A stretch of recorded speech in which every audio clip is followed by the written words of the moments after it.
Good morning and welcome to Today in the News from Vanguard Live. I am Rolake Ademiju. Let's get started with Vanguard on the paper review. Vanguard is leading with CBN forbearance. Zenith Bank assured investors on exit by June 30. BENUE killings. We will confront land grabbing, head on to bring peace. That's coming from TINUBU. And you can find that story on page 7 of the Vanguard newspaper. And lastly, on the Vanguard newspaper, River Park Estate, court restrain IGP, EFCC, head IGP, monitoring unit, Fakorede from alleged rights violation and obstruction. You can find that story on page 57 of the Vanguard newspaper.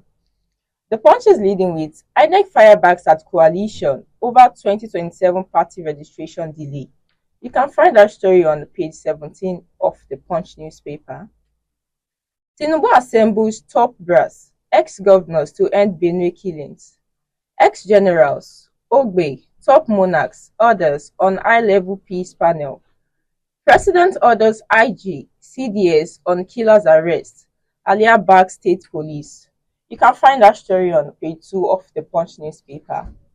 The Guardian leading story says, reaction trails TINUBU's BENUE visit. Land grab remarks, rising IDPs. That story can be found on page 6 of the Guardian newspaper. Zenith Bank assures investors of exit from forbearance obligation. Gowon denies prior knowledge of July 1966 counter coup. You can find that story on the page 3 of the Guardian newspaper. River Park Estates, court restrain IGP, EFCC from alleged rights violation. And lastly, on the Guardian newspaper, World Sickle Cell Day. Carriers, stakeholders bemoan high cost of care, health insurance omission. You can find that story on page 6 of the Guardian newspaper. And lastly, The Nation is leading with BENUE killings. President goes hard on security chiefs. Get criminal, says TINUBU. Alias 6 state police. 4 thieves, invaders target our land. You can find that story on page 2 of the Nation newspaper. New tax system to take effect by January. Zenith Bank to exit CBN regulatory forbearance by June 30. And lastly, views over deduction from airtime on USSD transaction. You can find that story on page 6 of the Nation newspaper. And that's all we have for the headlines of the dailies. Join us after the short break for a brief analysis of some of the stories with our guests. 7 party registration. Several prominent figures like Rotimi Amechi and Seun Kuti, they've accused INEC of stifling democracy. How much weight do you think that this criticism carries? Thank you very much. So we have to understand the role of INEC in the electoral process. They are to conduct selection, they are to supervise the parties, they are responsible for registration of new political parties, and they are expected to monitor political parties' process, primaries, and all the rest. So they have enormous responsibility on them. So if they are responding to the coalition is a faithless body for INEC, in my own opinion. Why am I saying that? Most of the people in the coalition, Atiku Abubakar is from PDP, Rotimi Amechi is from APC, Peter Obi is from Labour Party. So there's what is called coalition. They are coalition until they morph into a force, a group. A name, it can be named, and then it's and they have to fulfill all the process. Because there's a process stipulated by INEC for people to be registered. They must have offices in 2/3 of the location in the country. So the coalition fulfill those process? Are they fulfill those criteria? So these are things we need to look at objectively. Yes, opposition will make noise about INEC do this, I think that. But when we look at it critically, are they fulfill the guidelines for registration of new political party? Are they in communication with the INEC? Are they relating? No. So these are things we need to look at objectively before we can say that INEC is doing nothing wrong or not. But like I said, we are in the political session. The race for 2027 is already on, and the opposition will have to struggle to put themselves in the public space. So that's where I look at what the opposition are looking at. Until there's clarity in the way they are going, then then we can't blame INEC for anything, whatever they are doing. Okay, sir, but sir, how would you assess the impact of the registering 72 parties and they've not registered any other new parties since 2018? How do you see this in Nigeria's democratic space? The truth is that people just register mushroom party to position themselves for power. It's not because they are. How many of those parties have won even local government election since they are registered? How many of them are visible in every location? You know, most people just register just to position themselves, just to for them to vote. You know, the big party will say, okay, come and join with us so that we can. You know, they buy them out. So it has become a charade in my own position. It's not, you don't hear it in America, in UK, in advanced country, that people just register political party like you are registered NGOs. You know, so there should be sanity to it, and what INEC is doing to create sanity in the political space to ensure that those who are going to be registered who remain on the space. Prior to 1999, for example, there are guidelines specially given to people before you can qualify to full registration. You must win election in so number of places, and that led to shortlisting about 3 or 4 there. PDP, AD, and MPP, you know, and other political parties went to oblivion. So there should be a clear-cut way. Yes, you can be a political association, but not be a political party, just to play on the top. But to be a political party requires some fundamental issue that you have presence. They're not just one man sitting in his bedroom creating offices. Press the name and thinking what can be a political party, so they can negotiate something for himself. I think there should be sanity in the system, and that's what INEC is doing. Okay, sir, but sir, you know, we have like over 104 pending application. Do you think that INEC can process this application transparently before the 2027 election? I wish sure they are not doing that until they are clear. That is until they are clear that they are not doing that. That they are pending, they are not doing. Are you sure they are not? Because they are not going to register people or submit application for registration. They are going to investigate the offices you said you open. Are those offices functioning? Are the officers you elected as officer are alive? Are they functioning? Are they real people or ghost people? You know what happened to Nigeria? You know, mushrooming things, you know, for personal gain. So I would still say we should wait for INEC to say, look, these are the process we have gone through. When you submit application for something and you go to sleep, you open an office, somebody visits the office that there's no visibility in that place, and you expect them to approve your registration. I think what the INEC need to do was to come out and say, look, we have verified this is the number of people association, and they have not met the criteria set for registration, and we hereby rejected, so that it will strip of the guilty conscience of people say, oh, they're not doing anything. I think they should come out and do that thing. But without doing that, but I can say, in my journey on this job, we are going to places that people just say, political party, you see a mechanic workshop there, address the program as their political office. So these are things that happen in this country. So but INEC need to come out and be clear we have investigated these people and not find their application worthy of registration. They should come out clearly so that they can be free of whatever allegation people are throwing at them. Okay, sir, but sir, what risks then do you foresee if INEC delays the registration of this credible opposition group before 2027? Credible. What makes it credible? Because I have a particular there, the party there is fulfilling the conditions for registration that will matters, not the names. You know, where is it credible? What makes them credible? No politician is credible. NIPC, PDP, they are one and same. No politician is credible. So what is credible about them? Until they are happy to meet the condition A, B, C, D, and tick the dots. Once they are ticking ticking all the requirements, then they can show to the public that we have satisfied these conditions and INEC is not registered. They can even go to court to challenge the INEC if it's not registered. They have the capacity to do that. Otherwise, making noise on the place of this party really doesn't make any sense to me as a person. Yes, sir. Okay. What change would you recommend to make the party registration more transparent and democratic without compromising legal standard? I think what the INEC should do is to set up a particular office to deal with that process.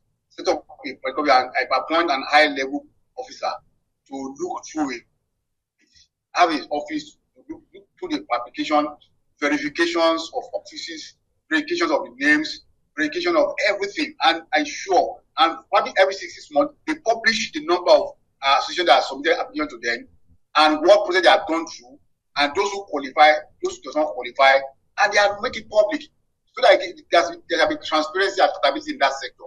Once they're able to do that, there will be less noise about what they are doing, because what people are doing now is just to blackmail them to say, okay, they're not doing the right thing, because they themselves they're not coming out to actually declare they have done their own bit, part of the bad thing. So INEC should set up an office, appoint an high-level officers to scrutinize those applications every 6 months. Make a publication that this is how far we have gone with those number of people that have submitted application for original party, and these are the people who are found wanting. These are people that qualifies, and go ahead. So there will be transparency, there will be accountability, and nobody will make any noise whether they are trying to impede the process or not. Okay, moving on to the next question. Yesterday, President TINUBU was at BENUE, and in his address, he proposed this new elder committee. How effective do you think that this committee would be in deep root security and also the ethnic tension in Benue State? Yeah, well, I have to comment President TINUBU for the first time, really. Before he visited that state, he was saying things that are at variance with what reality on the ground. I'm sure by the time he visited the location and witnessed the people in the hospital, witnessed all the carnage, he was asking the police and the army officer, why have no arrests been made? The reality on the ground is that it's not a situation where a committee can handle, because it's not a clash between two people. When you say the committee, you're trying to resolve a squabble between two people, two community, two nation, two that kind of thing. That's what committee can do. Committee cannot handle. This is a threat to life. It's a genocide, like Dr. said yesterday, and people are massively moving to the mid-belt because of the green grass here in Plateau, in all those areas, in Plateau, Benue, and the rest, just to wipe away the people, take over their land. Up to today, there are some locations in Plateau, in Benue, that this is said why they are living, those people they drove away. They are living in their houses. So what are the security officers doing to drive those people out? These are the fundamental questions the president needs to ask. Not setting up a committee. Committee will not solve the problem. The president and the national security advisor should be on top of this issue. They should not allow the ethnic warlords to take over the country for them. I mean, if some militants, some bandits, some herdsmen, terrorists are killing people and taking over their land and setting down in those places, so what are security people doing? What are they doing there? They are the owner of the location. Are they the owner of the houses? Why are they living there? Why they drove people away? These are the fundamental issues that the government needs to address. And until the president really, is coming to address it, not applying political solution to it, it won't work. We're going to witness the carnage, a higher level of carnage in that sector until that government is very ready to do the right thing. But what they are doing is just crashing the issue on the surface and to not resolve the issue. Okay. Because it's not people are saying the clash between farmer and herdsmen. These are not clash between anybody. These are the bandits, terrorists just coming to take over people's land, to kill them, to annihilate them. It's as simple as that. Okay, but why do you think the Inspector General for Police and other security agents, why do you think that they are not working enough? I'm not sure they are not working enough. There's elements in the military, there are elements in the police that are collaborators to these people. We are seeing footages where army personnel trucks are accompanying, escorting bandits. So there are some officers, and these are people they need to fish out from the system. There are people who are sympathetic to the cause of these herdsmen, terrorists, who are in the military, who are in the police, who are the security agencies. These are elements that they need to fish out and discipline. And that's what we are not doing today until we are able to do that. So it's not that the IG or whatever the high command of the military are not doing it. No. But because I had this news report that close to where they keep their army formation, very close to that place. Why are they not responding? Why not people move en masse on motorcycle to destroy the community and kill a lot of people, and they move back to their location? Nobody was tracked. Nobody was arrested. It's an indication that some people they are compromised along the line within the security agency. So those are the elements that government need to fish out and remove from the system, so that we can have people are concerned about service of this nation. Okay, sir. But sir, do you think that these bandits are supported by locals in the community? So if for example, there are herdsmen that are located within that community that genuinely do their business, but if those people see those bandits or elements as fighting their own cause, there'll be tacit support for them. And there's one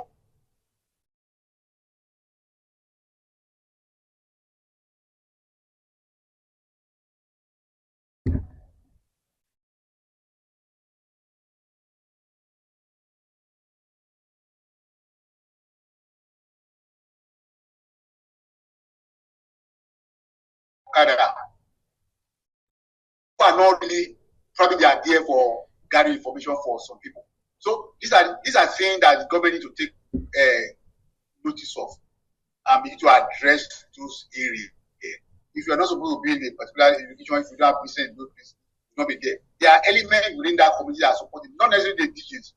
It could be some range that collecting money just to support their community. But people, I mean, DSS and the rest, intelligence can find them out and feed them out and remove them from the scene. So there's no way they can come and do such a massive carnage without internal collaboration. Okay. Then concerning the reason for the attack, President TINUBU is suggested that it might be issue of land grabbing. But do you think there's any evidence that this attack is as a result of land grabbing? And if so, how do you think they can tackle it legally? Pure and simple. It's a different land grabbing. Go to place. I've been to some part of this country. I've been to this area. They have lush ground. They have fertile land. And they are like the food basket of this country. If you haven't seen BENUE mango, it's as big as human head. Mango. Same thing for other things they are planting because of the fertile land. And these eight people from Mali, from Niger, from all the Sahel, certification and to create why they are doing up. We want to take out the community and we see evidence of that where those people are driven away from their community, so they are displayed because of that kind of thing. And these people in their homes, living in the home left behind by these people who are killed, who ran away from their community, and grazing their cattle in their farms. So it's evidence of land grabbing. And until they made all of this for government to audit those communities, who are the first last? Who are the people currently occupy those places? Are they legitimately occupy those places? If they are not legitimately occupy those places, government should take them out and to where they come from. If they are foreigners, government should repatriate them back to their country. That's the only way we can have peace in those communities. Otherwise, we see crashing the problem on the surface. Okay. Thank you very much. Moving on to the last question. Today is a World Sickle Cell Day, and sickle cell carrier and some other stakeholders, they've been complaining about the high cost of the care. What do you think is the main factor that is driving this high treatment cost? For example, now a bone marrow surgery, it costs like 100 million naira in Nigeria. What do you think is the main reason for this high cost? Number one, don't forget that these are special area of disease and that needs some special drugs. And those, these are one of the factors I can think of. Secondly, forget that prices are going up all over the world. Is it commodities, food? Is it food? Even water price. How about they selling bottle of water before? Now they are water, is costing more. So the prices are going on all over the world. And the same thing, Since COVID-19 2020, there have been price escalation across the globe. I have people in the US, for example, that are complaining about high inflation. Things are going up everywhere in the world. So these are things. But beyond that, beyond the treatment and the rest, I think the Sickle Cell Association, whatever groups having, probably are not doing enough on education, educating the populace, the danger of people with excess, marrying. You have to nip the problem from the buds. You have to attack the problem from the root. And I'm not seeing them doing a lot. There's no campaign. There's no massive education of the populace. People who are saying, don't look at their genital before they got married. I remember I was in counseling room a few years ago, and the couple came and look at their test.